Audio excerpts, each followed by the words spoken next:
Okay, 8:40 in the morning. The recording is on. Good morning. My name is Raj Sarsti. Greetings from the International Studies Consortium of Georgia and Reinhardt University. I'm the founding executive director of the consortium established in 1993, currently located in Metro Atlanta.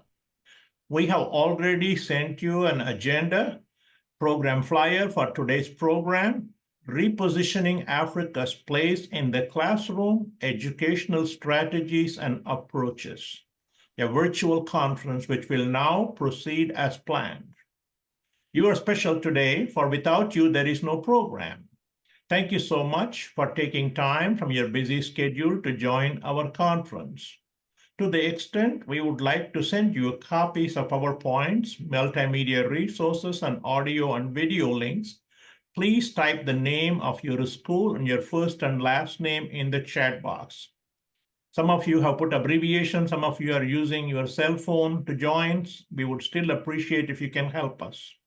For those of you who are joining us for the first time, the objective of our consortium is to provide domestic and overseas professional development opportunities for faculty members across disciplines so that they can in turn help young men and women see the connections between local and global as they pursue a career of their choice. Our ultimate goal is to provide global competency skills to the current and next generation of Americans so that they can adapt and succeed in a highly interdependent global economy. Towards the end of each presentation by our consultants, please type your positive reactions and other comments in a few words or phrases such as outstanding, excellent, very good, etc., and questions in the chat box. And our presenters will answer as many questions as possible. Each faculty member or educator is requested to ask only one question so that others will also have the opportunity. We will take as many questions as time permits. Next, I would like to express my sincere thanks to the U.S. Department of Education-funded African National Resource Centers at the following universities for providing us with the resources to plan, develop, and implement this conference: University of Florida, Harvard University, Boston University, Indiana University, Michigan State University, Howard University, Reinhardt University, and the consortium. My thanks and appreciation also go to the directors, associate directors, and outreach directors and staff at the schools noted above, especially Agnes Leslie, Elsa Wehe, Brenda, and others. Needless to say that I'm also thankful for the support of President Mark Roberts and faculty and staff and students of Reinhardt University for co-sponsoring this conference. Time management will be very strict. We request the presenters and those who ask questions to kindly observe the times noted for refreshment and lunch breaks and closing remarks. Now to your feedback during and after the conference. We take evaluation and feedback very seriously because this is a federally funded program and therefore accountability is important for continued funding. On a related matter, we also want to serve you better the next time. We will soon send a link for you to provide us qualitative and quantitative feedback as we attempt to add value to your professional development. I would also like to take this opportunity to express my sincere thanks and appreciation to all our presenters, Dr. JS Dei, Dr. Anihi Glines, Vicky Rovine, and MCA Clark for their valuable insights. Now, permit me to introduce and request our sponsoring NRC staff members to say a few words about their NRCs. Agnes, please take it away, and after you finish, pass it on to the next person. Thank you, Raj. Thank you so much for all that you've done, to promote this program, and working with you over the years has just been wonderful. And so good morning to everybody. Welcome to this workshop. We are delighted that you've joined us today. Thank you again, Raj, for bringing us all together. And thank you to our presenters whom you've already mentioned and whom you will meet shortly. I would also like to thank my colleagues, Elsa, Lindsay, Vanessa, and Brenda for co-sponsoring this event. This represents the universities of Florida, Boston, Howard, and Harvard University. They are all national resource centers on Africa. I would also like to welcome you on behalf of my own Center for African Studies at the University of Florida, and to offer a little bit of information about our outreach program. I'm not sure whether, Lindsay, are you able to show the website for all our programs? Sure. You can share that, please. Okay. So these are the National Resource Centers on Africa, and I would like to emphasize our program at the Center for African Studies right there. And so at the Center for African Studies, we have an outreach program whose objective is to improve the teaching of Africa in schools, colleges, and universities, and also the community. As part of our outreach program, we conduct workshops like this one. We also conduct workshops at the K through 12 levels to teachers, all intended to assist in the teaching of Africa. I would like to focus a little bit on our publication, which is called Teach Africa, Taking Africa to the Classroom. This is a publication, yes, right there, right. Teach Africa, Taking Africa to the Classroom. As you can see, we have several publications related to teaching about Africa, and you can access this free of charge. And we have lots of copies, like you're showing now, past copies from 2029 all the way to, 1999. And they have various topics that you're welcome to use, and they're very valuable for using in the classroom. And we also offer workshops, like I said, on demand. If you ask us to be able to do something specific, we'll be able to do that. So please email us if you have any questions related to that. And we look forward to engaging with you today and in the future related to the teaching of Africa. With that, I thank you, and I pass the baton on to Elsa. Elsa, please take it up. I will pass the baton on to Brenda and Vanessa, and I will close the teaching resources segment. Okay. Brenda, take it up then. Yes, good morning. I'm sorry that there's no image of me, but my camera is not working this morning. So Vanessa, I'm Brenda Randolph, and my colleague and co-outreach coordinator is Vanessa Oyugi. We're at the Center for African Studies at Howard University, and we provide resources, as does Agnes and the other centers, for teaching and learning about Africa for schools and the community. I just want to highlight a few things that we are doing this year. This summer, we're having a summer institute on medieval Gez manuscripts from Ethiopia and Eritrea. That's July the 23rd to the 26th, and you can still register to attend virtually. Yeah, there it is. Yeah. It's a wonderful lineup of scholars and artists who will be doing this workshop with us. I would next like to highlight our online resources briefly. The Gold Road. If you stay under, come down to teaching resources there. And scroll down, and you don't have to actually click on those, but just so you'll see where they are, there's the Gold Road, which is a resource for teaching about medieval Ghana, Mali, and Songhai. That's probably our most popular website. We also have, if you go up just a little bit, Discover Africa in the World, which highlights hidden evidence of Africa beyond Africa.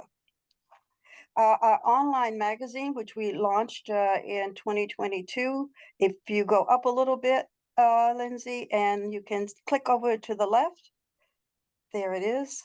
Yeah, this is an online magazine for teachers and students. We have 2 issues that are currently available. You can just click and open it and use it with your students. They are the online magazines. And basically they provide cutting edge knowledge about Africa from outstanding African studies scholars in teacher speak. And we also have activities for young people. Finally, I would like to mention that Howard is a sort of administrative center for the Children's Africana Book Award, which is now about 35 years old. We give awards for the best children and young adult books on Africa each year. And you can see our winners from 2024 and all the way back to the beginning of CABA. So we invite you to come to our website, register for our newsletter. We look forward to hearing from you. Vanessa, did you want to add anything? No, thank you, Brenda. I think you covered all the highlights. I'm Thank happy you. to be here. Welcome, everyone.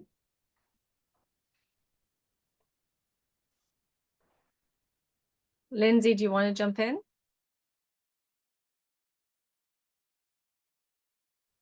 Sure. Can you hear me? Yes. Yes, we can hear you. Okay, great. My name is Lindsay Motes. I manage outreach at the Harvard University Center for African Studies.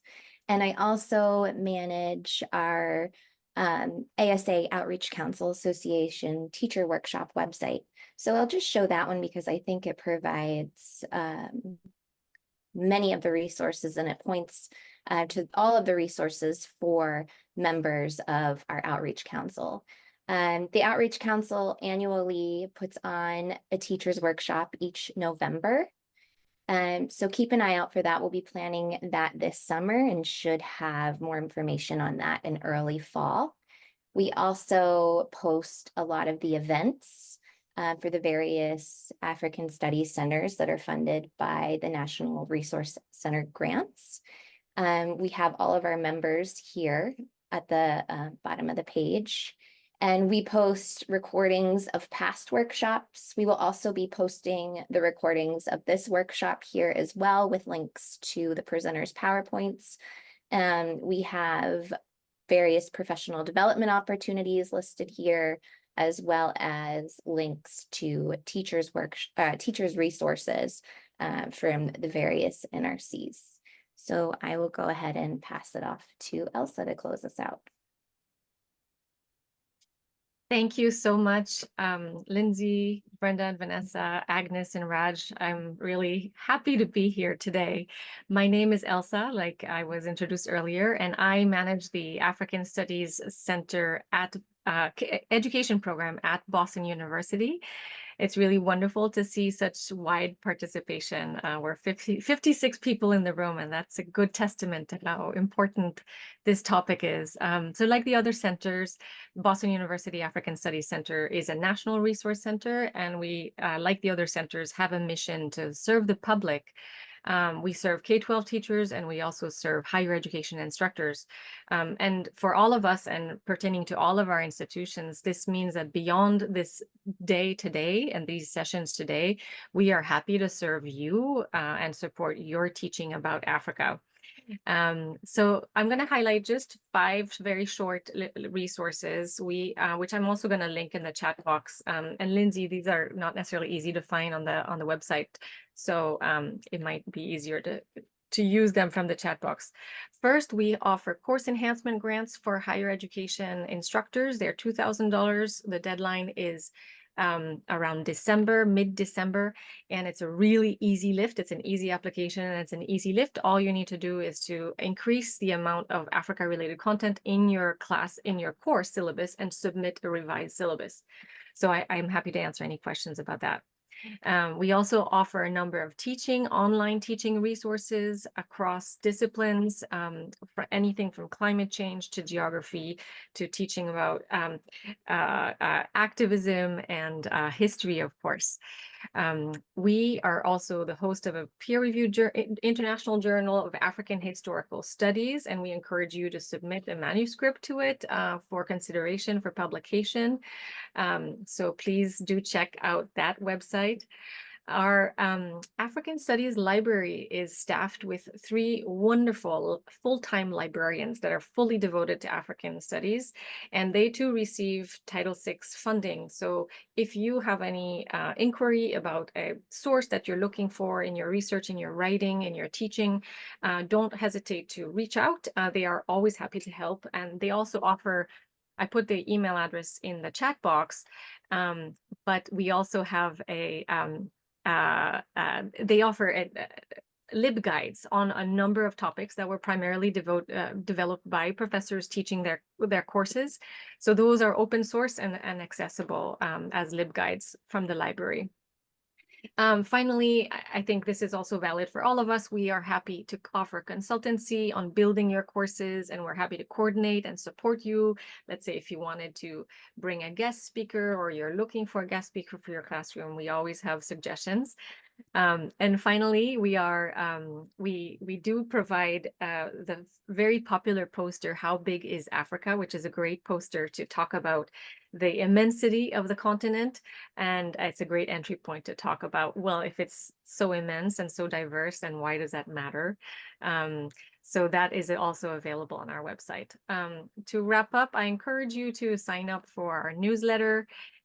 And also for the ASA outreach newsletter that Lindsay mentioned earlier, and for all of our newsletters. I'm going to plop mine down, and maybe Agnes, Brenda, and Vanessa, and Lindsay, if you want to insert the links to your newsletters, I think that's the best way to keep in touch with us and find out about what we're doing and what we're offering to the public.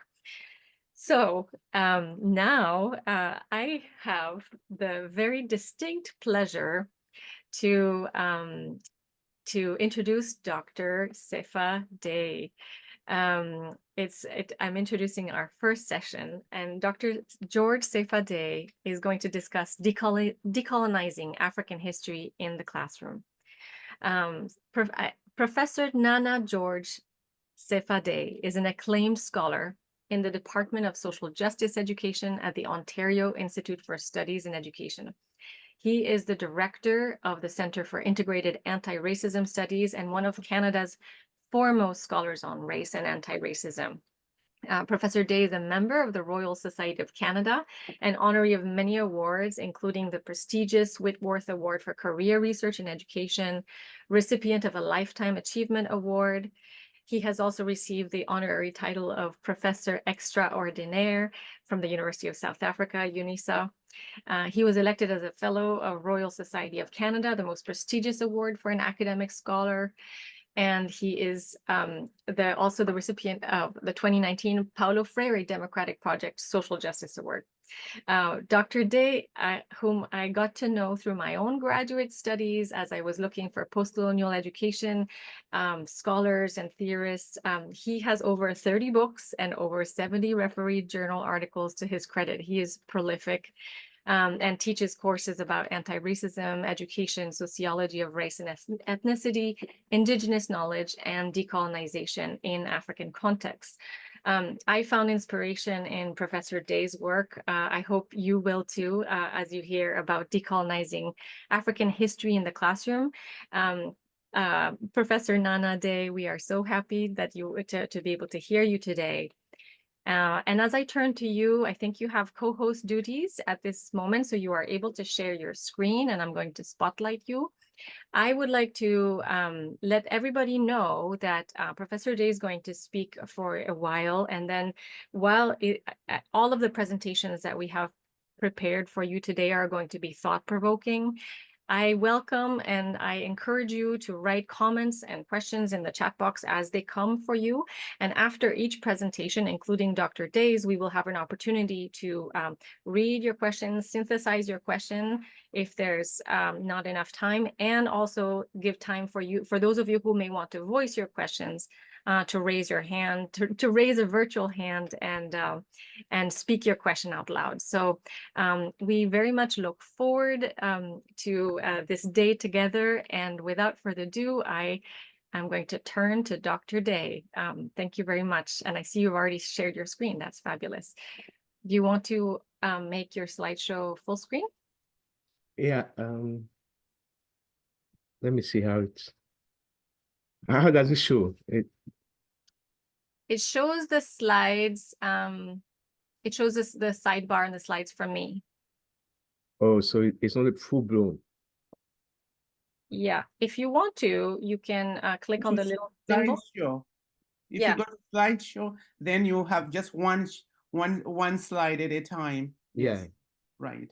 That shows your presenter notes. So Okay.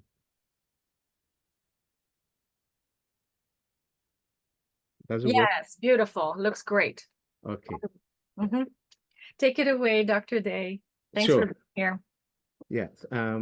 Thanks everyone. And I hope you can hear me. I Yes, can. we can. Sure. I want to begin by recognizing the land on which we are. It's so important because of the teachings, and that's why we need to do it. But it also allows us to bring the ancestors into the room for our discussion.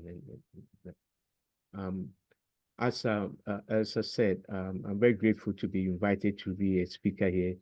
I've known her for quite a bit of time, and I have a couple of things I want to talk about. So I may run through a couple of things and maybe leave some time for some questions.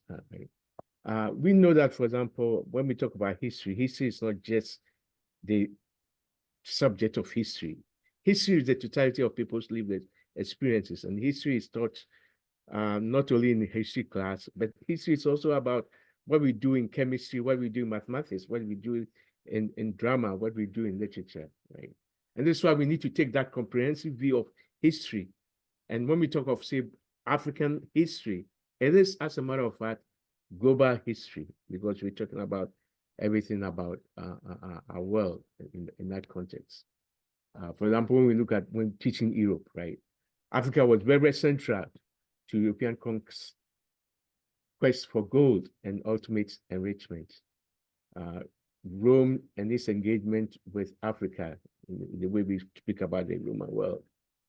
Even when we teach about STEAM, science, technology, engineering, arts, mathematics, how African knowledge has been very, very central and relevant.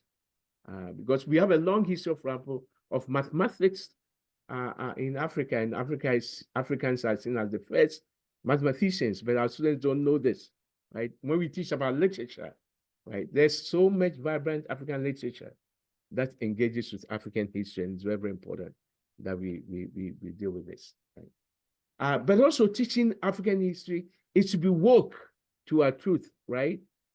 Because those truths are hidden from us. And this is why it's very, very important, because to me, I've always made the point that to be anti-woke is to be anti-Black, period. No distinction about that, right? So we have to be very, very careful, right? And that's what Donna Ness says, history is a complicated world story, one that is called to be fully depicted or truthfully taught, unquote, in order to instill critical awareness, but that also brings, quote, pride and gratitude, as well as resistance. It's very, very important that we read history as a social historical process, and it offers us a counter narrative to what we have constantly been fed, which is the history of those in power and the elites, as Chulu talked about. Many of you have heard of this ways of wisdom, but we need to take responsibility, as Chantel says, and challenge the bias, inaccurate, and prejudiced history of Africa that we have learned. And in essence, we have taught a lie. We have been taught a lie. We must unlearn and re-educate ourselves with the truth. It might be uncomfortable, right? But the truth leads to freedom and knowledge, and that is power. We have all been miseducated, but it's never too late to learn the truth. Chinua Achebe's point, right? Why we need to tell our own story, because otherwise somebody will tell it for us, right? And then Kata Wilson's point, those who have no record of what their forebears have accomplished lose the inspiration which comes from that teaching of biography and history.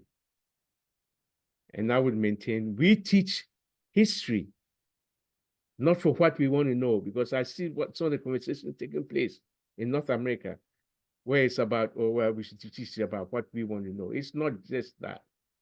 But more importantly, what we should know because of the lies that our students have been fed with, right?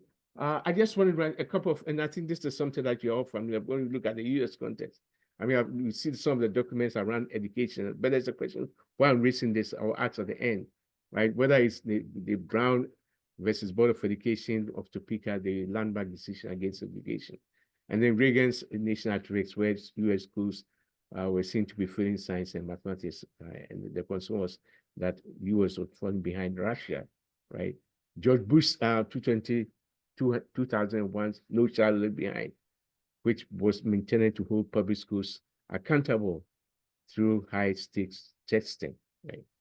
And then, of course, the idea about charter schools as an alternative to regular public schools, right? And I think this is part of talking about education in the US context, right? Today, what we see, right, and it's very, very important, we see that some states, whether it's Florida, Texas, are demanding that slavery, the Civil War, not be taught, or if they are taught, they are taught in a very sanitized way, right? And then we see the banning of books related to African American experience and history in some states. And the irony is that those who are leading this call themselves Moms for Liberty. You are for liberty and you are banning books. So contradictory, right? So contradictory. And then, of course, the movement against DEI, right? Whether it's in Texas, Florida, that we all see, right? Of course, Trumpism and MAGA Republicans, we should say it, right? They have been the instigators, enablers of the move towards censorship and reversal of affirmative action and DEI. And this has major effect on what we teach and how we teach African history. And this is why we need to bear witness to history. And there's this document that people need to say it. The Literacy and Free Expression Advocacy Group, for example, in the States, noted that there were 4,349 instances of book bans in 23 states and 53 public schools from July to December 2023. And this impacted 11 school districts in Florida states alone, right?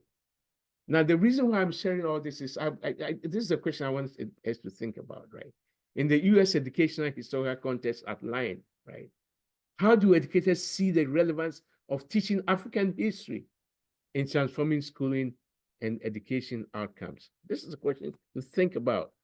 How educators, within all these policy documents, how have they seen? But let me just also talk a bit about where I am, my Canadian context, right? Now, recently, the Ministry of Education in Ontario, for example, is talking about making teaching Black history mandatory in grades 7, 8, and 10. And this is supposed to start in 2025, September. This comes after a long history of the community asking for this. So the question becomes, why has it taken that long? Why has it taken that long? And if you're going to do it also, the who, what, when, and how questions of the school curriculum becomes very, very important, right? Becomes very, very important. Because what you see is that there are numerous race-based studies that have been published regarding systemic anti-Blackness within education. You cannot talk about African history and not address the question of anti-Blackness. They are coterminous. They have to be taken together, right? So how do we account the school for the two curriculum as power saturated? And in developing this curriculum, what processes are used to consult with students, caregivers, committee members, and elders to understand or to offer a very holistic understanding of history, which I said earlier on as a totality of a people's lived experience. Also, what is the entry point in the teaching of this African history? There are some people who think 1492 is the beginning of the Black experience, right? The 1492 is not the beginning of the Black experience. We need to go back to African indigeneity. There was a world before Europe. And so 1492 is not that beginning, right? And that problematic take of history as linear that we are moving from a past to the present to the future. No, history is secular. Back, present, past, back to past and future. It's secular and not linear, spiral. And of course, the performativity of teaching African history, where we see it in terms of where the commercialization and the consumptive aspect of this history and how this is so important for us to deal with. Okay. So reframing African history within the school curriculum. So the question is about to teach African history in an Afrocentric way, whereby Africa is our intellectual anchor, making Africa our intellectual anchor, to place emphasis on African worldviews, traditions, knowledges, rather than framing learning of our experiences for a particular audience, right? And for African history to be institutionally anchored in educational systems at all levels, formal, non-formal, and informal, so as not to become an add-on approach or a thing to do because, quote, it is the right thing to do, right? It's more than just it's the right thing to do. And to ensure history is institutional anchored in ways that allow different levels of accountability, responsibility, as well as an organic infusion of African heritage, history, and knowledge as required. And the importance of recognizing African American historical rootedness and origins regarding the U.S. nation state's participation in colonialism, resource extractivism, and the nation-building process through the institution of racial chattel slavery. Right? This is very important in this guide. And then there's a need for a very critical engagement of policies within and the different official levels to understand the historical context and examine how the past is still present and how ongoing current manifestations of policies hinder the survival, the thriving, and the existence of African Americans. And understanding how cultural histories and memories constitute the powerful cross-curricular and cross-racial dialogue that is so required. We can't do this without infusing local community-based approaches to knowledge building and dissemination. And this will include bringing youth, caregivers, community leaders, social activists, and elders to help us triangulate histories, experiences, and cultural memories.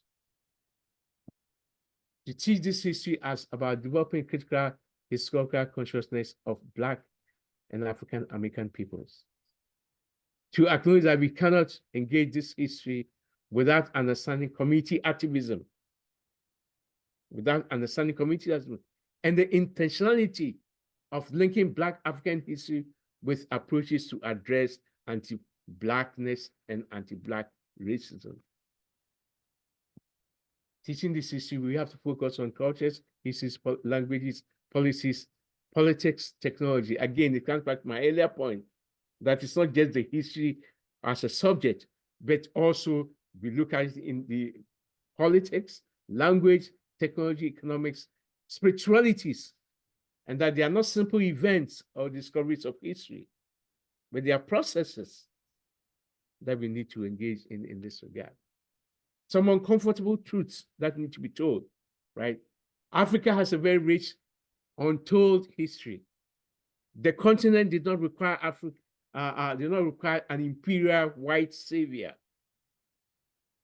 Colonization was an interrupter of African history. And we also teach African history to humanize Black lives globally and to comprehend what Hartman talks about in terms of the afterlife of the European encounter and the ongoing coloniality. Africans have been the original explorers, migrating to unknown territories and populating the earth, unquote, even before the so-called Columbus. How many of our students know that the number of African countries, how many of our students really know?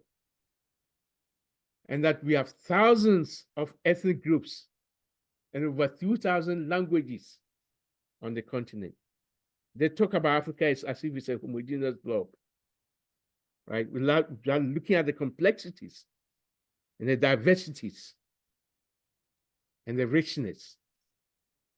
The great African civilizations, the Kemet, the Nubia, the Kush, the Gomatian, the Tarseti, the Songhai, the Ghana Mali, Azumti. And later on, I've just highlighted a couple of things about these kingdoms. So we are not just dealing with historical inaccuracies or incompleteness, but also attempt to suppress the teachings of Black history. What some would say the sanitization or the whitewashing of this history. Important discursive stances that I think is very, very important. I think we need to have some foundational epistemological framing and conceptualization. And that's where notions of inclusivity, indigenization, Africanization, and an anti-colonial approach becomes relevant. And then we need to move towards a decolonial curriculum for teaching about Africa for our teachers and the strategies that our classroom teachers can embark on. So conceptualizing African history. First, broadly, because it's a totality of a people's lived experience. Also to see it as an approach that advances a critical knowledge of Africa, learning about Africa, African epistemologies, knowledges, worldviews, and offering a fulsome and critical link of the past to contemporary African cultures and Black life. Bringing an anti-colonial narrative and lens, which calls for a restoring of Black and African lives from African-centered and decolonial perspectives. That race centering. And it's a responsibility of schools to do it. You hear all this mantra, well, if you want history, it should be taught by the parents. Well, schools have a responsibility to teach this history. Of course, parents are not going to sit folding up their arms if this is not being done. But schools have to take that responsibility and see that it is their responsibility to teach this history. And intertwine this history with the Black historic presence and questions of land relationalities. This calls for a discussion of Black speciality in the current climate of anti-Black, anti-African racisms and anti-Blackness. Identifying some challenges. The whole question of under-resourcing of schooling communities. Critical importance of having African-American teachers in our schools because bodies matter. Bodies matter. Who is teaching this history? Bodies matter. School curriculum continue to be Eurocentric. And while perhaps it's becoming a bit race conscious, typically it fails to address systemic issues of social justice. And then also, this is a fact. When you have a predominantly middle-class white workplace, what it means is we have a majority white teaching and the inevitable dominance of white epistemic understandings and interpretations. It's a fact. Bodies matter. When you have certain bodies, there's a particular dominance of a certain epistemic framing that needs to be challenged. And that's why we need to address the question of who is teaching this history. European American history has largely been a celebration of the dominant, right? The dominant white narratives.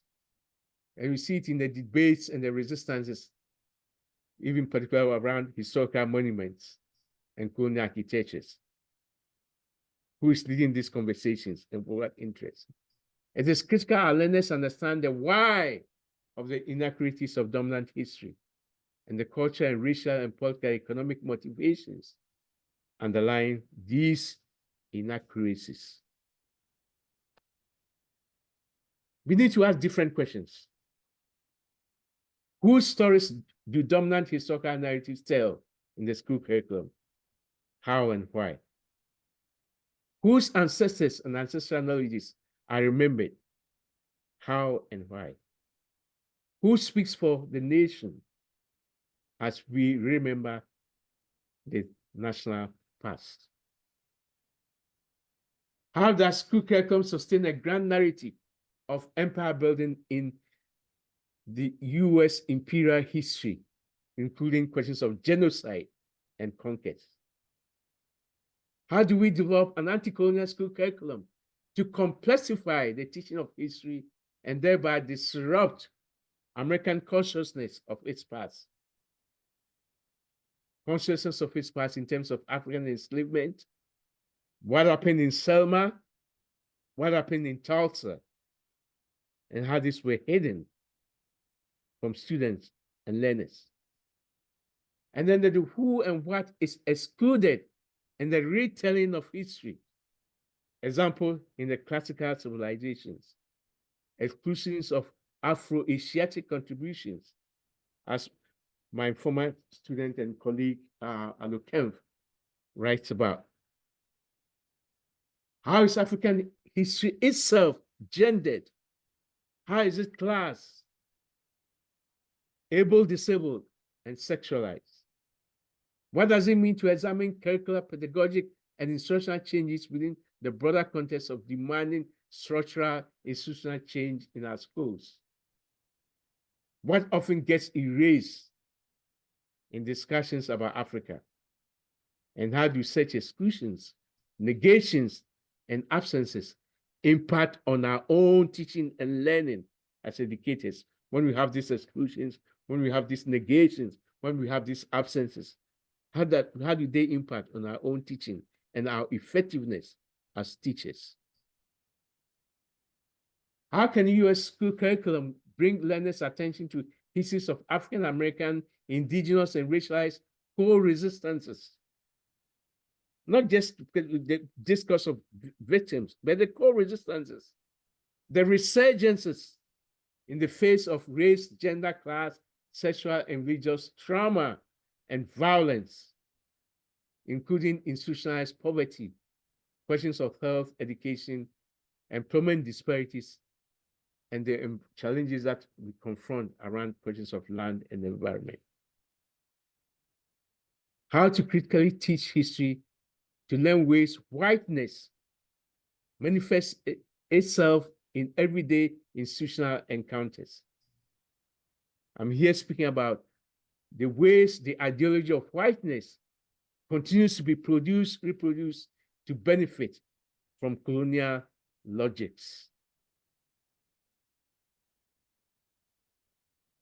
And how we teach history to help learners to reimagine the world as it should be. The new future,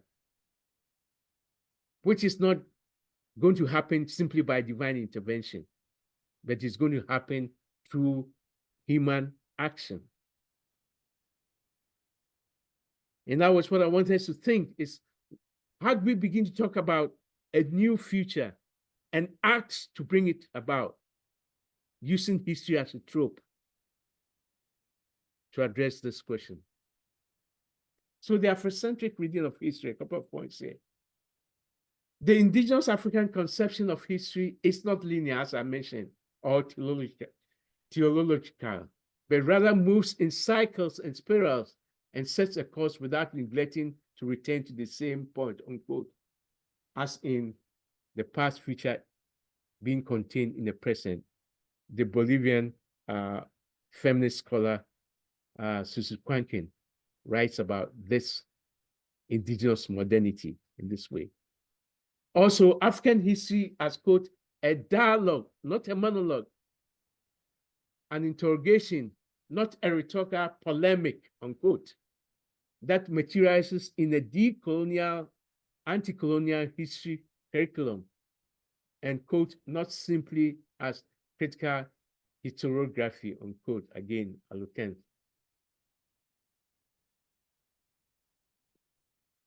This history becomes a critical approach to critical historiography that moves beyond questions of appropriations, misrepresentations, and discrediting the history of ideas, events, and resistances that have shaped and continue to shape human growth and development.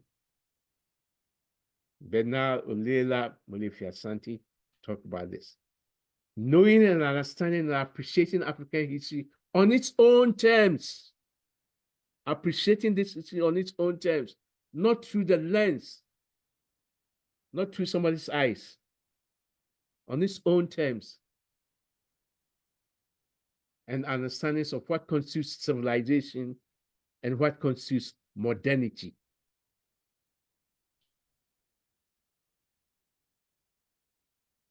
Relevant concepts, inclusion. Inclusion, to me, right? Inclusion is not bringing something new. You see, people have this tendency where they think, oh, inclusion is let's add on, let's add on. How do you hope to accomplish change when you simply add to what already exists? We are only reproducing the problem. So inclusion must be beginning anew. That's what inclusion should be. We have to begin anew, because if you continue to add, we are only reproducing the problem, because what already exists is the source of the problem. So we need to begin anew, right? And we need to be action-oriented in our approach. That centers all learners, engage learning from varied identities, lived experiences in a way that we pursue education as holistic, and it becomes an embodied learning. Inclusion would have to address questions of power, transparency, and accountability. And it has to shift from that idea of mere including learners. In some cases, becomes questions about special education and the needs, right? But to analyze systems, cultures, using power and social difference as critical points of entry. Then the question of, you can't teach African history without engaging Africanization. And this Africanization becomes an approach and a process, not an event. It's a process and an approach to education that grounds Africa and Africana in terms of a relation to our history, our context, culture, identity, and politics. Placing African experience at the center of our analysis as a prism to understand global events,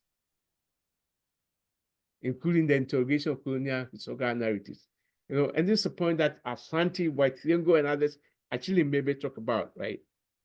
So rather than asking questions about in whose interest has this served, right? You ask the question, is this in the best interest of Africans? That is Africanization, right? And then we work with that Ubuntu philosophy. I am because we are, and because we are, therefore I am. There's so much competitiveness that in order to teach this, we have to bring some of African cultural wisdoms that are embedded in our historical record. And one is, I am because we are, and because we are, therefore I am. And also the true meaning of that African adage. I'm sure many of us hear people say, it takes a village to raise a child. Of course, it takes a village to raise a child. We know that. But that's not the point. I don't think people really understand it. We have to go to the African cultural wisdom to understand this adage. What it says is that we must create the community in the first place to be able to raise a child. So you don't run your mouth with, it takes a village to raise a child, it takes a village to raise, when you don't have a community. You need to create that community in the first place to begin to raise that child. That's what it says, right? How are our schools communities? The competitiveness, the omissions, the absences, the silences, the negations. Then indigenization has to be a relevant concept in teaching African history, which becomes an approach to teaching about the land. In Mozambique, they talk about every classroom. It's a space that people had to fight to liberate. There's a reason for that, right? Because the land comes with early teachings. And it's not just a physical space. And that's why we have to theorize Africa beyond its physical boundaries. Africa is not over there. Africa is where you are. It's beyond the physical boundaries. And it brings into our conversations metaphors of seas, waters, earth, sky, and reclaiming our souls and the psychic experience. I always talk to my students about, for example, people who go to the lakeshore in Ontario here. African mothers to go and pour libation in the sea. The reason they do that is that when their ancestors were thrown overboard in the Middle Passage, the bodies could have flown. So, you know, when you throw something in the sea, it doesn't lie in one place, it moves. So their bodies could have rested in a different place. So Africa is everywhere. It's not just on the continent. So to theorize Africa beyond its physical boundaries, Africa becomes a social, a spiritual, a cultural remembrance in the way we talk about this history. And this is why indigenization becomes a process of returning to the source, as Amilcar Cabral talks about. Then the African Sankofa, the Akan word, Sankofa, go back and fetch the forgotten for its relevance to pedagogic, curricular, and instructional purposes today. That word Sankofa, in that sense. And then the point that I made earlier in terms of this indigenization, Europe is not the advent of human history. Colonialism is also is not our only story. And others have talked about this too. And colonialism is also not our sole reference point in the historical narrative. Go back to the African indigeneity, that indigenous. Then our lovely word, decolonization. Right? People mouth it off every time, decolonization. Now it's become so, even so domesticated now. We are decolonizing. But we have to be very clear what it means, right? It has to be a subversive education approach, not a superficial add-on.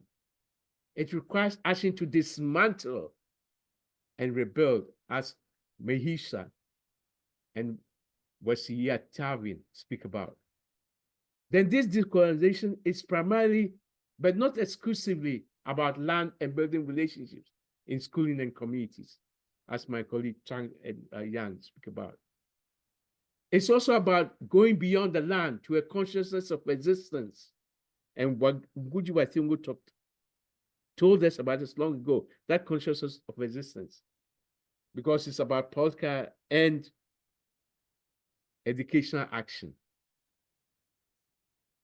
And recently I speak about the metaphoricity of decolonization, because it allows me to evoke this notion of what Waymark, the African-American scholar, talks about, the power of unchaining our minds. Because many of us have our minds chained, and we need to unchain it. And this is why it becomes a metaphoricity of decolonization. Because the late Steve Biko said, the most potent weapon of the oppressor is the mind of the oppressed. And that's why history has to target the question of mind. It has to target it. So decolonization, in Sheikh Anta Diop's words, is, quote, abandoning all reflexes of subordination, unquote, including acknowledging that D/colonial tension. The D/colonial tension I'm speaking about here is that anytime we try to decolonize, the colonial is lurching behind, trying to pull us back. That's why we have to be very, very careful, because sometimes we can fall into the very things we are contesting, because the colonial is always falling behind our decolonial approaches, wanting to bring us back. And this is why we have to be careful of this tension. Otherwise, we fall into the same trap, right? And then decolonization is not about mainstreaming practice. If your decolonial project is going to seek legitimation, validation, acceptance in the eyes of the dominant, it is not decolonial. It cannot seek acceptance and validation in the eyes of the dominant. It cannot.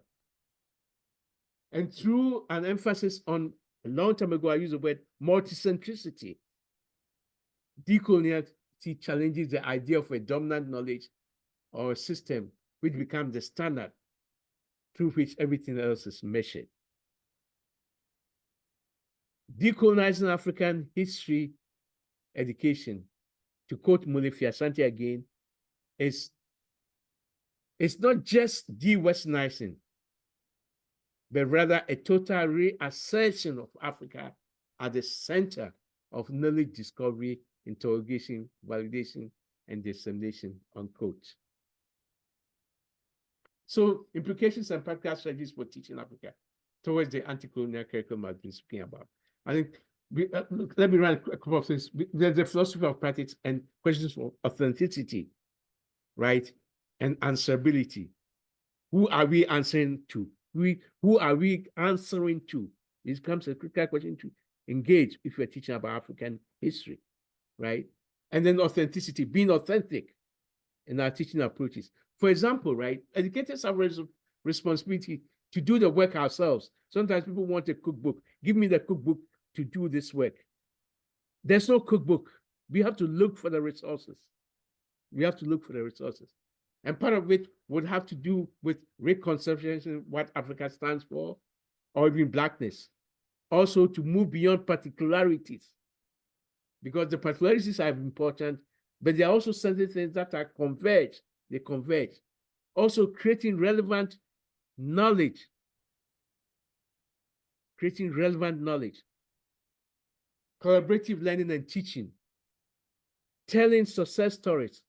Africa is not a basket case. Africa, the word crisis cannot just be synonymous with Africa. We have to tell some the success stories. If you're teaching this history, there are success stories to be told, right? And also remember the dangers and the perils and the seduction of romanticism, romanticization, right? Although sometimes I think for people whose histories have always been denied, a little romanticization doesn't hurt, because our histories have been denied, they have been negated, they have been diminished, they have been what? Delegitimized. So a little won't, but I think we need to be very, very careful about over-mysticization and claims of authenticity that is built on Western liberal notions. To me, when I talk of authenticity, I mean being true to ourselves as educators, being true to ourselves, where we are not mimicking. We are our true, authentic selves. We are not mimicking. We are not wearing somebody's lens or eyes. We are being true to ourselves. And of course, recognize the socio-political context of our teaching. So what are educational studies? Teaching African history through anti-racist, anti-colonial school curriculum. Risky questions about the absences, the omissions, the negations, the denials, and the devaluations. Interrogating and subverting racist historical narratives to name and call what we notice or what we fail to notice. It's very important, right? To name and call what we notice. Call it for what it is, right? If it's racism, call it. That is racism. Don't give it a different word. Discrimination. If it's violence, call it.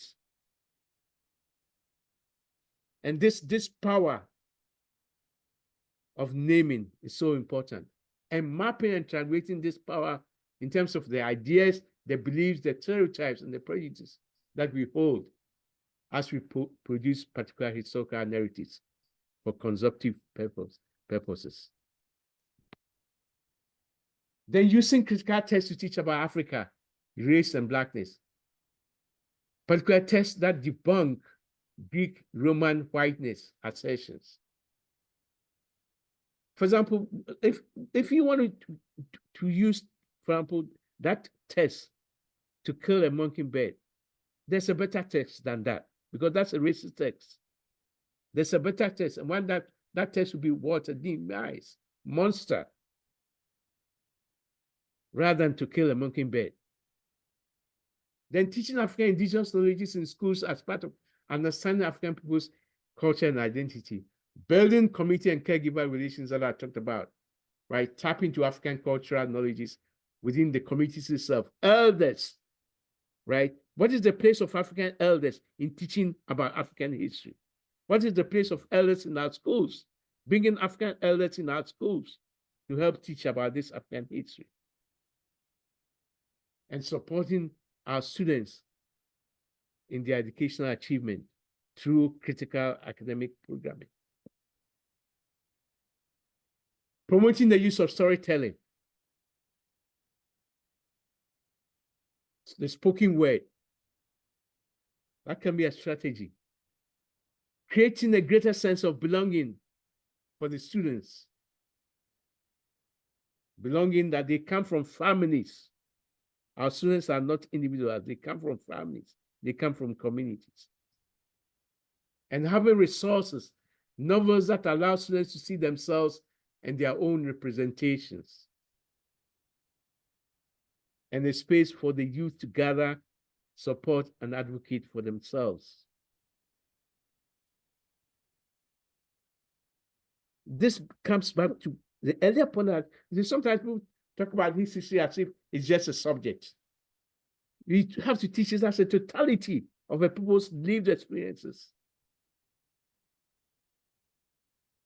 Having difficult conversations about issues in the media, for example, because the media often humanizes white bodies while simultaneously vilifying Black people, right? It humanizes white criminals while it dehumanizes Black, Indigenous, and Muslim victims. You can see it in the compromising photos of Black victims and the double standard depictions of justice movements like Black Lives Matter. And then there has to be, if we're serious about this teaching of this history I'm talking about, that we have to have important conversations about Black mental health in the context of continuing traumatic effects of slavery and racism on Black health and wellness. Because part of that history of enslavement continues to create mental havoc. So this history has to recognize that there are external factors that have to be approached: the colonial trauma, the existing anti-Black racism, the questions of poverty that I talked about, and how it demands the culturally relevant Afrocentric healing teaching instructions. Also, to address the stigma that is even associated with accessing mental health support, the medical system's failure to acknowledge the legitimacy of Black pain. Sometimes they write it off as we are seeking drug, or the angry Black person trope. All this leads to a mistrust of such systems and erroneous diagnoses and treatments that are imposed on us. I'm sure some of you have heard of Repositioning, right?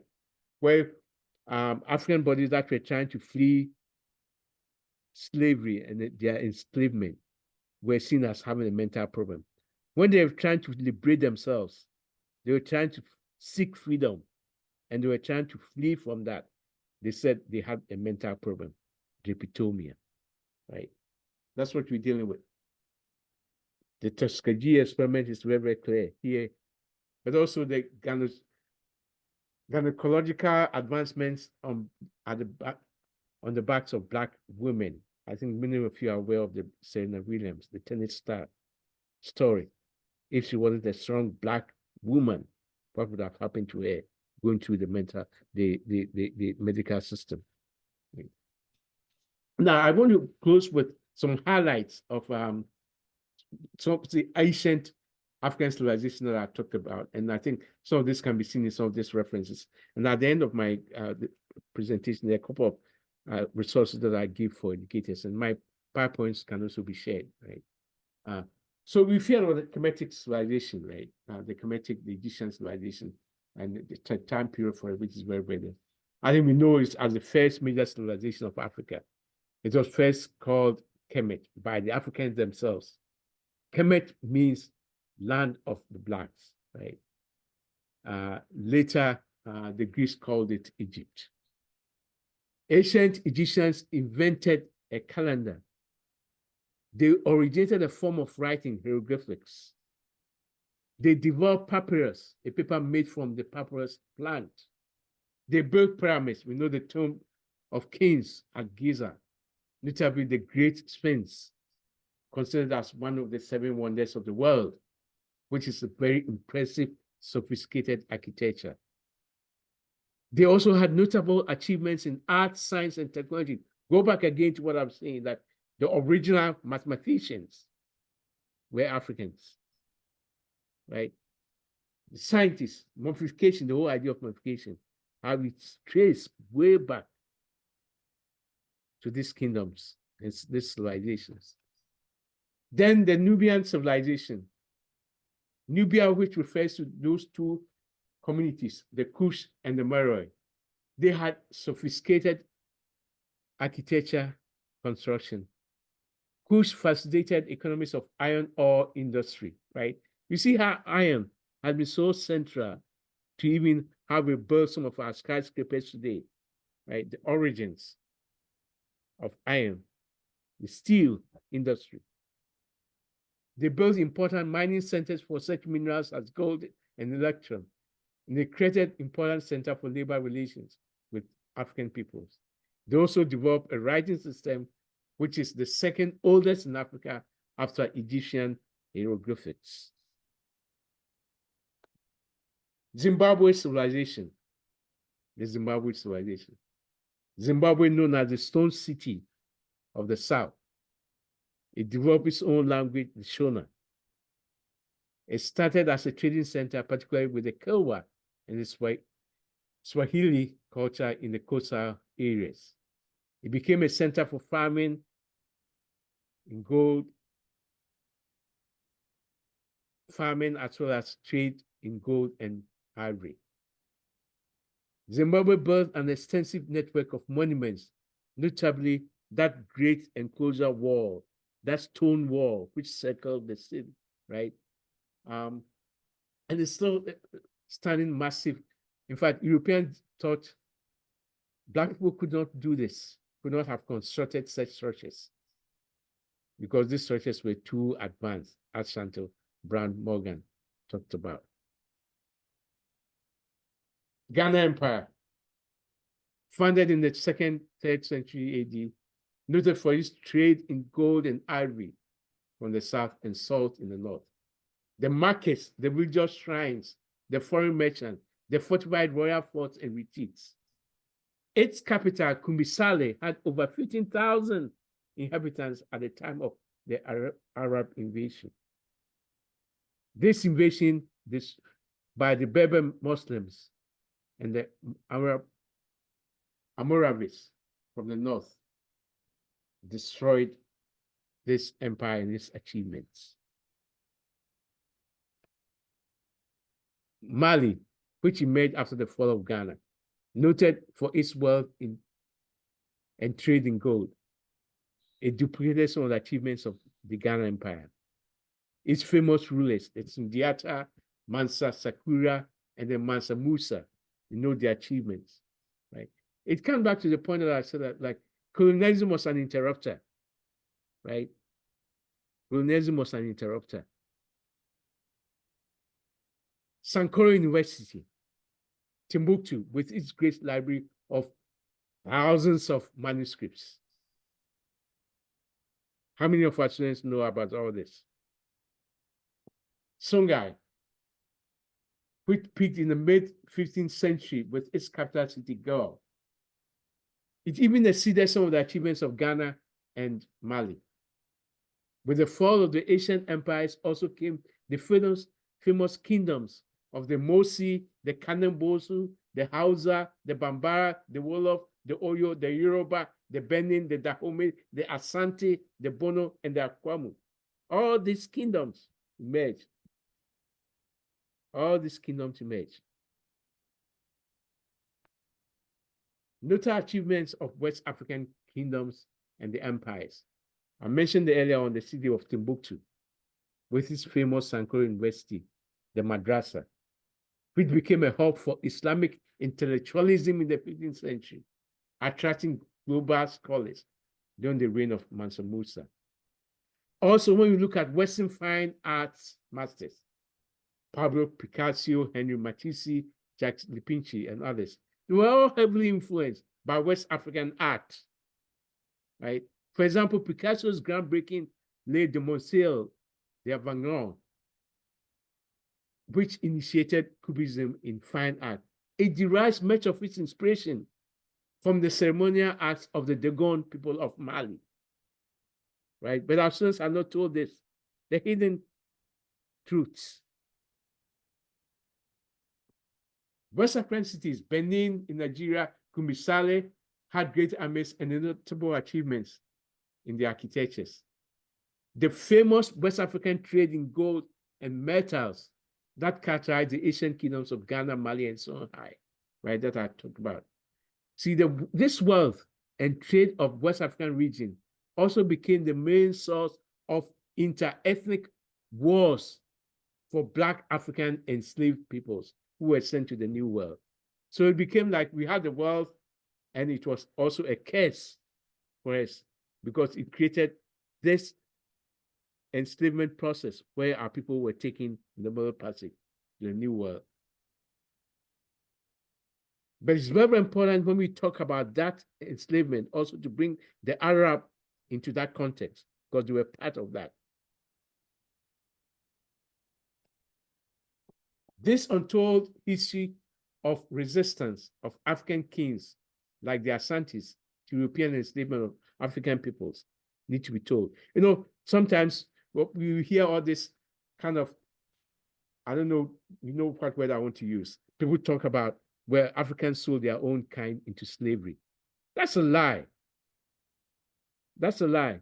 Of course, with African kings and chiefs, when you go to the slave dungeons, and some of you call it castles, they are not castles, they are dungeons, slave dungeons. When you go to them in Ghana and Senegal, right, you know African kings have an apology that they have rendered, right, about slavery. But that's not the same as saying we sold our own kind into slavery. Those who enticed our chiefs to do that. We need to basically arrange that, deal with that. No. European contact interrupted the path of West African civilization and subverted its political, economic, and cultural systems. And what I want you to think about is there's a political, futurist, pedagogic question here that I want us to ask, which is that what might have happened if colonialism had not happened? What might have happened? Africa would not have been stuck in the past, would have found a different way, right? And so this becomes a possibility because we will never know. But what you should do is pedagogically, you should allow our students to think of possibilities, to imagine new world, because colonialism was an interrupter, right? That Africa would not have been stuck in the past, would have found a way out of our current predicament. And this should be a very pedagogic, futuristic question that we should allow and empower our students to engage. So to conclude, we teach African history to demonstrate a concern for Black African learners' educational success.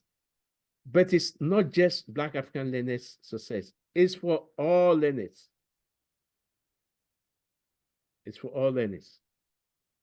We also have to see the school where we are, as Martin talks about, as a fugitive space where we combine study, work, and activism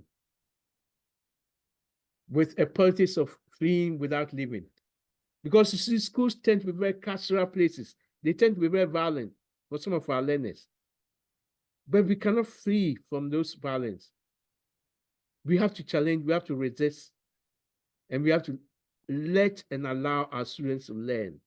And this is what Martin talks about, the politics of fleeing without living. We flee from the violence, but we don't leave the schools because we have learners to take care of. So we flee from the carceral logics without leaving the possibilities of creating anti-colonial spaces to work within. We should not become products of our institutions, as my friend Inamdo talks about, where some of us have become intellectual imposters. We are not true to our true, authentic selves. We are performing. We are mimicking. We don't become our true, authentic selves. Because we want to be validated. We want to be accepted. We want to be legitimized. And Fanon talks about this. It is spiritually killing. It is spiritually and culturally and psychic killing because we are not our true, authentic self.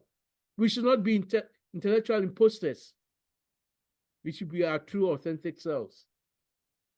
And we should see that we are the products of our own decolonization and resistance. So the school becomes a place to be in, as Martin talks about, but we should not make the schools make us into what we are. It's a place for us to be in, but we shouldn't let the schools make us into what, you know, in one of my books called Dropout or Push Out, right? A high school student talks about high school is like a processing plant. You go in there, you are processed, and you become a different product, right? It's very important for us to be the product of our own decolonization. And to understand the teacher identity. What does it mean to say that it's not just what you are called that is important, but it's also what you respond to. It's not being called Nana that is important, but when Nana is called, what do you respond to? So understanding the teacher identity, the calling to be a teacher, what does it mean when you are told to be a teacher? And the question, what schools do we want and are willing to fight for? What schools do we want and are willing to fight for? As educators, we must begin to reimagine the world as it should be. As educators, we must begin to reimagine the world as it should be and use that knowledge to critique the now and do the work that is required to bring the new future into fruition. As one of my students again says, we are called upon to become, quote, prophets of what could be. Let us be prophets of what could be. And we need to be, as I've said, to be academic warriors, working to create new educational futures. Study, work, and engage in activism. That separation of intellectuality from politics, it's a luxury that some of us cannot afford because of what is happening to our learners. It's very, very important. And again, as one of my students say, Fiona Lord Henry says, what I'm talking about, this project of decolonization, it cannot just be, quote, a mere rearranging of the colonial furniture. It cannot just be a mere rearranging of the colonial, where you put the chairs here like musical chairs. No, we are talking about abolition. We are talking about restructuring. So it cannot be a mere rearranging of the colonial furniture. And whatever we do, we must cultivate. I use the account word swahunu, which I call a trialectic space, where there's the body, the mind, the soul, and the spirit interface. And know that as teachers, our work is about the sanctity and sacredness of teaching, learning, education, and work. And this is so important. And these are some of the resources that I share for educators in my work. And in the words of Kiswahili, Asante sana. Thank you.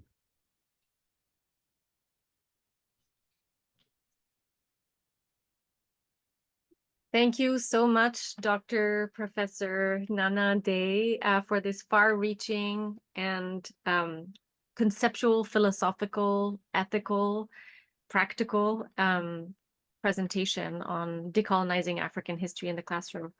There are a number of comments that have come in and a number of questions. So for those of you who want to voice your question or comment, please raise your hand.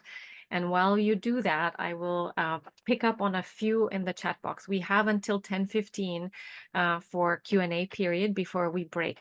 So I'm going to start with a two comments and a question from T. Clark at Central State, because I think it's relevant to who is in the room, and it's relevant to us here in the United States. So the question is, does teaching on the cultural experiences of the African diaspora reposition Africa? How does the cultural experiences of the diaspora reposition Africa, and how to balance the past and the present? This is also followed by a comment by T. Clark that it's interesting to consider the limits of outwardly expressing Africanness or Blackness in academic text and writing.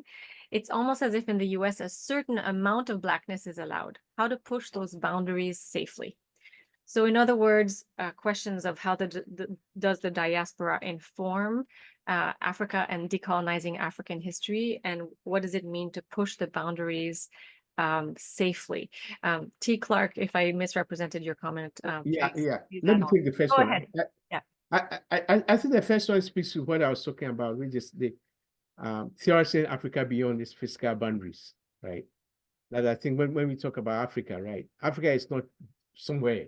Africa is where we all are, right? So the diasporic experience, right, is connected to the way we talk about Africa. You know, I have this book, paper coming out on Black centricity, right? And it used to be some Africans would say, well, I prefer to be called Africa.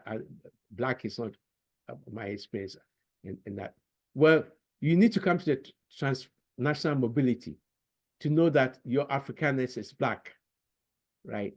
So you cannot just simply say, okay, I prefer one word and not the other. You have to take them and see the connections, right? The Black diasporic experience is connected. I remember when I first came to Canada, right?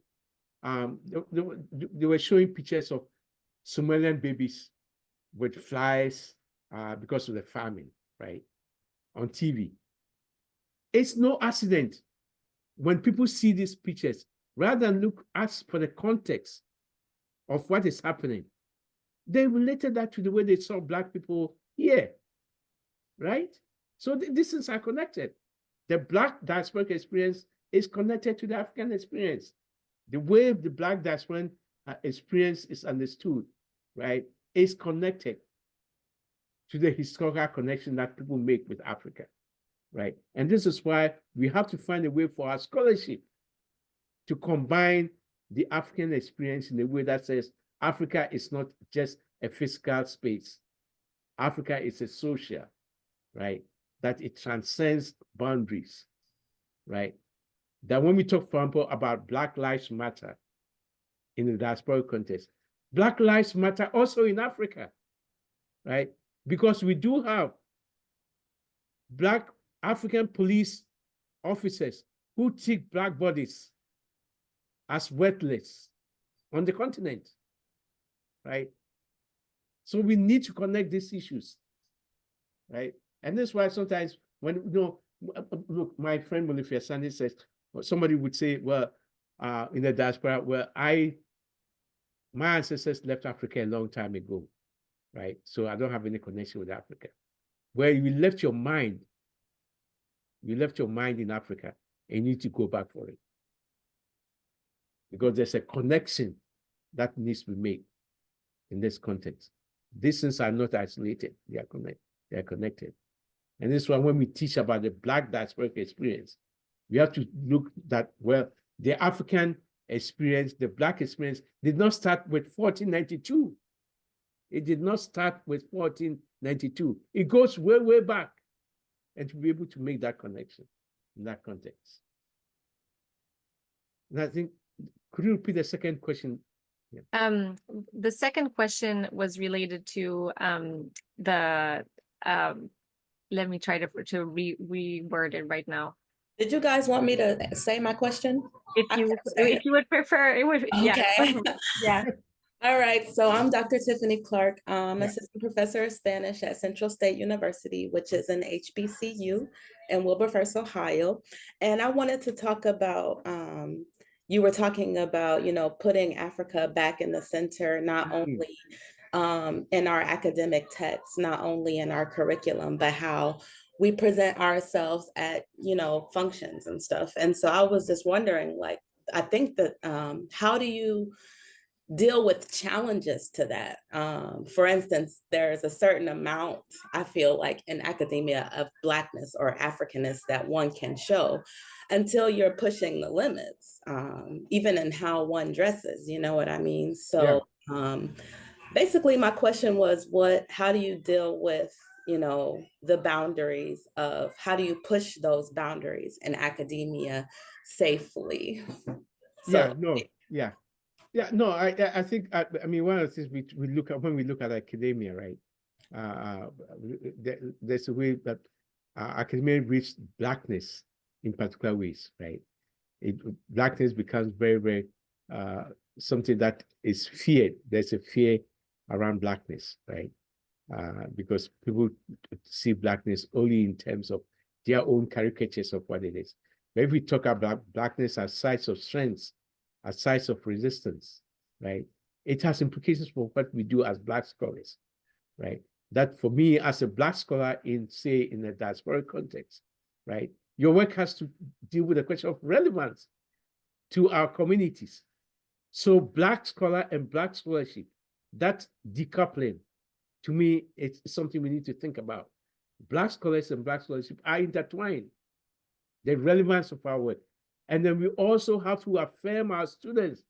No, I talked, one of the things I talk to my students here, right? I say, when you come to the university, don't always think that you came here simply through your excellence.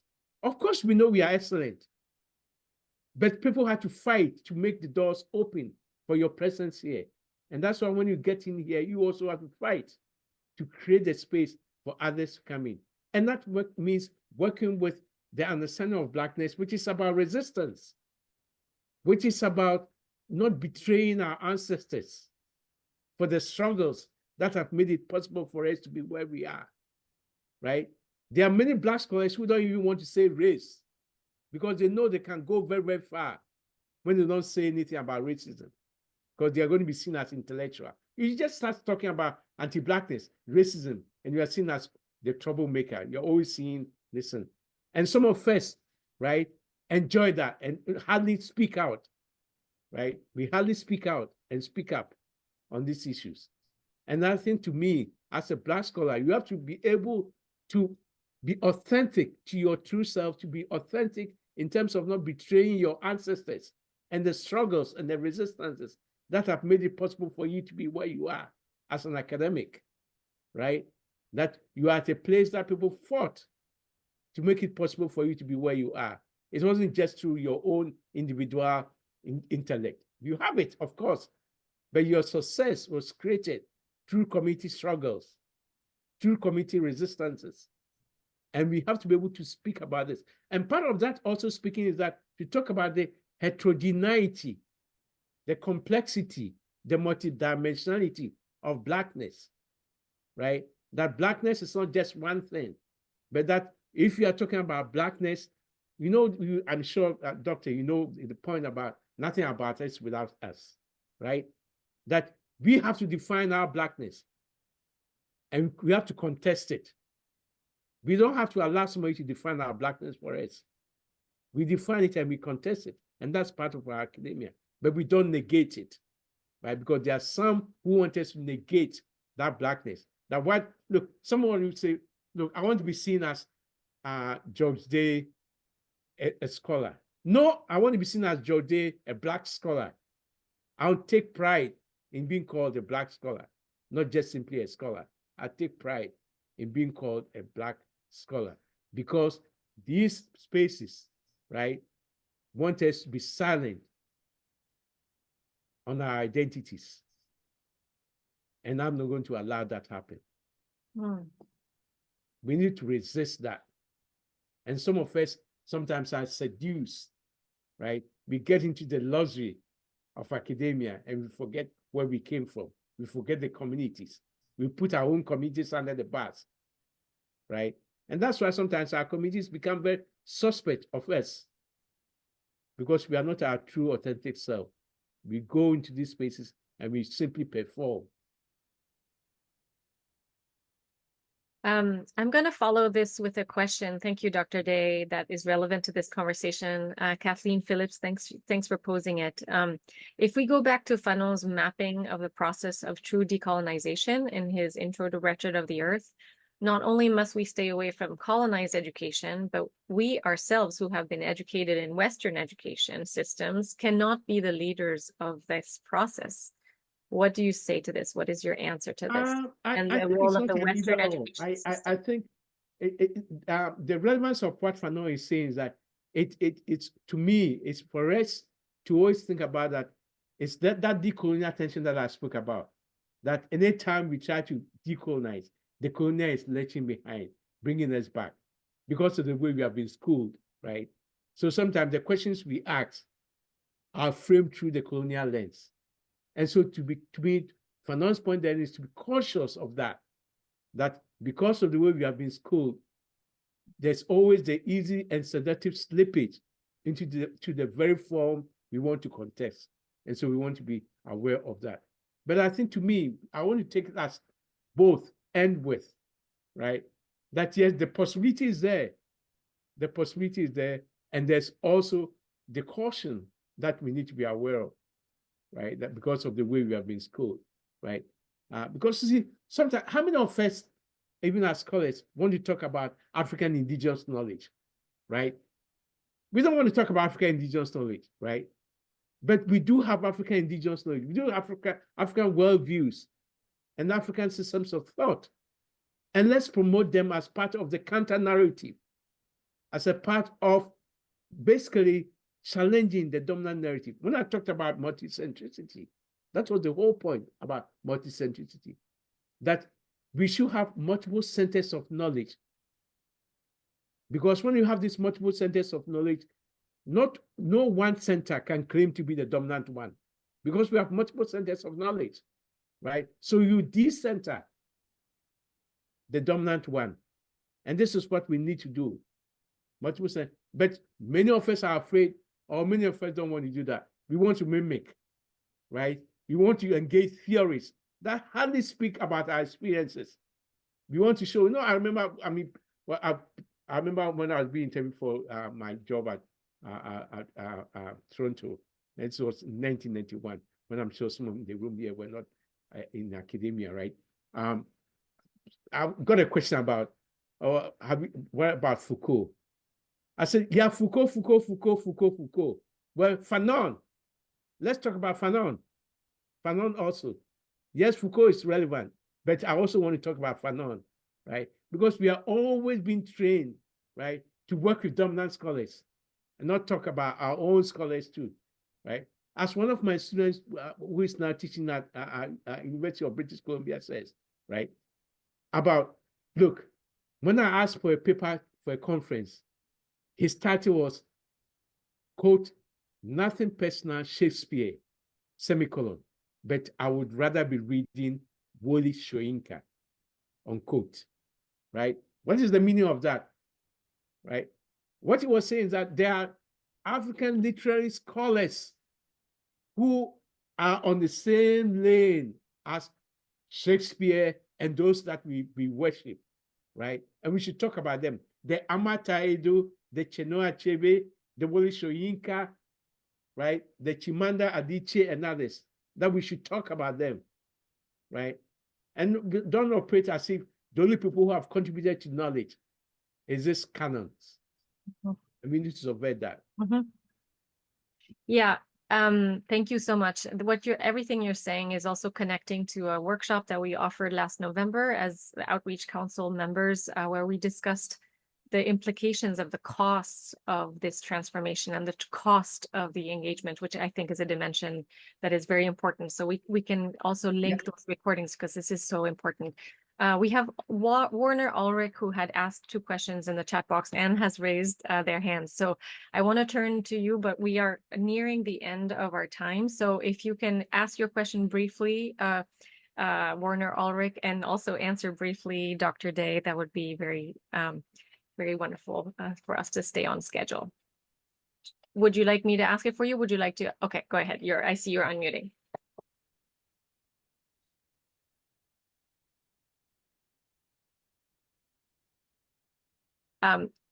Oh, maybe you are not unmuting. For the sake of time, is it okay if I read your question? Now I need to find it. What are your thoughts on the educational perspectives of African peoples and the biblical Jews and its implication?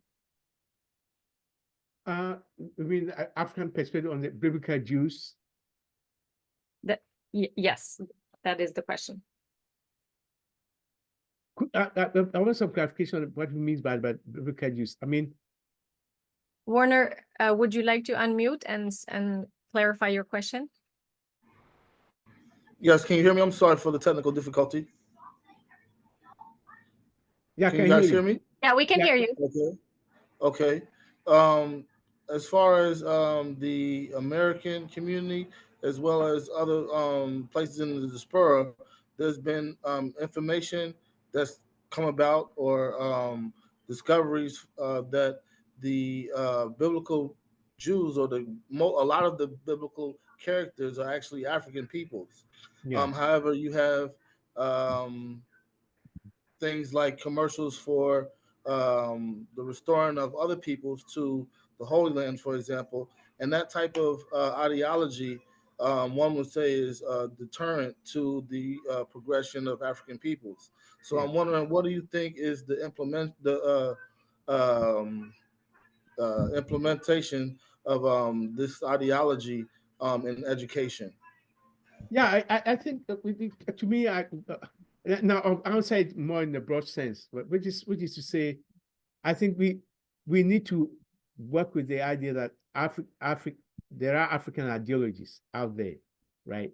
That we need to, and you know, I talk about young scholars like yourself, right? But we need to pioneer new analytical systems for understanding our own communities that are steeped in our own homegrown cultural perspectives.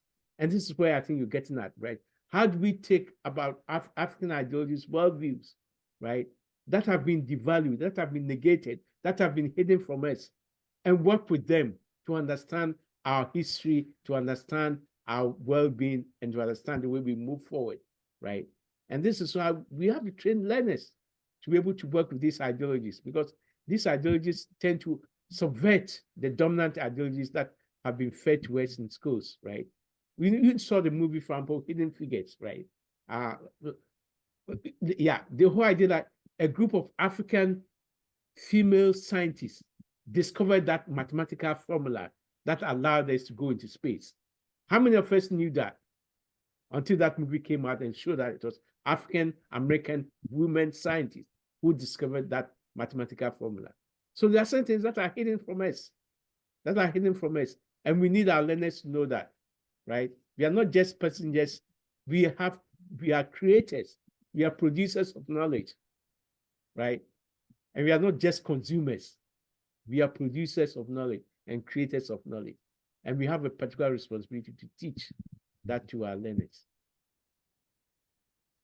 Dr. Dei, we have come to the end of our time. Unfortunately, we wish we had more time with you. I want to thank you very much for your far-reaching presentation, for all of your responses that helped us build our knowledge. I would like to let you know that I will share the chat box with you that contains a lot of comments and accolades for you to read after this presentation. And I'm grateful that you have been able to be here with us to open our day. I'm going to turn it over now to Raj to say any words about the schedule for the day. Thank you again, Dr. Dei. Before Raj comes on, I would yeah. like to add my thank you to you, Dr. Dei. This has been an excellent presentation. As you can see from the chat box, you know, this has just been the best way to actually start this workshop. Thank you so much. You really have opened our mind to so much, and it's like every slide has so much valuable information. So thank you so much for being here this morning. Thank you too.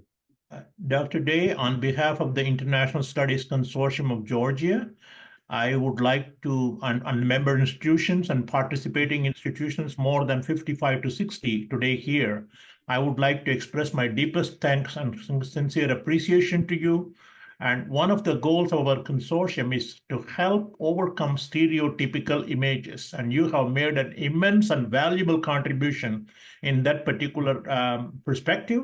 Again, I want to thank you. I hope we'll have a chance to meet you sometime when something brings you through Atlanta. You have at least had 6 or 8 emails from me. Please do not hesitate to send me an email ahead of time so that we could take you out for lunch or something and continue to express our appreciation to you. Thank you very much. Yeah, We'll break at this point and we will regroup at 10:30. Please do not go away. We have 3 more outstanding presentations. Let's give a hand to Dr. Day.